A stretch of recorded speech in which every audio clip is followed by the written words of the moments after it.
Things fall apart. The centre cannot hold. Mere anarchy is loosed upon the world.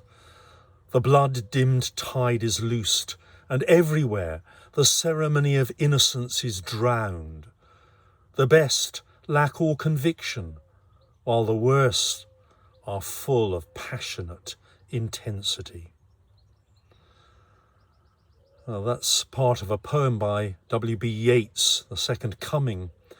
And somehow, although it was written at a time when the First World War had just ended, and you'd have thought people would be moving forward, you can see in that poem that even then there was a sense of the way in which people can become divided in spite of having gone through so much. And I don't know, but it seems to me that seems very much to be the case at present, both here and in other nations throughout the world. Almost a sense of being lost. We've seen the rise of so many areas of different groups and factions and thoughts and ideas which seek to divide. We have in America the complete alienation between the Democrats and the Republicans. We've got pretty much the same over here between what used to be called left and right.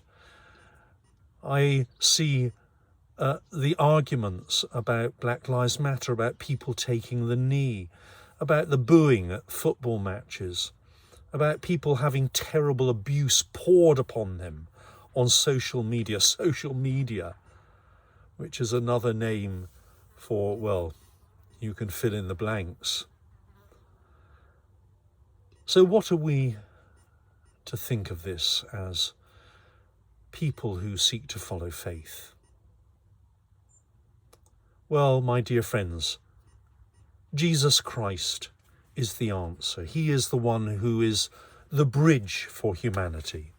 And we are called to be stones in that bridge.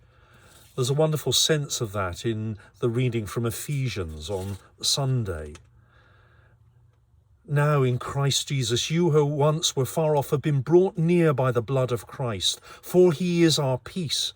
In his flesh he has made both groups into one and has broken down the dividing wall. That is who we are called to be. We are called to be people who break down the dividing wall.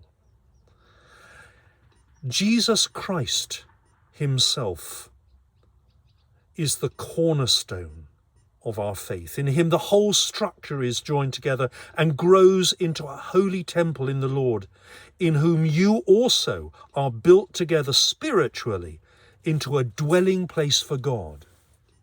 That is your call and my call, to be a dwelling place for God, to be stones in the living temple which seeks to build people up, and to point out to those who are filled with passionate intensity and waste it on the rubbish of division. We're called to enable them to turn around and to know that actually in bridging divides, in seeking to bring the best out in ourselves, we build a better future. That's who we're called to be. That's what all humanity is called to be. And Jesus Christ is the exemplar of this new way of life. So we have quite a job to do, but we know that we are accompanied on every step of our journey. We are called to enable the ceremony of innocence not to be drowned out with the voices of hatred, bitterness and division. But we're called to reveal the passionate intensity of the love which Jesus Christ reveals.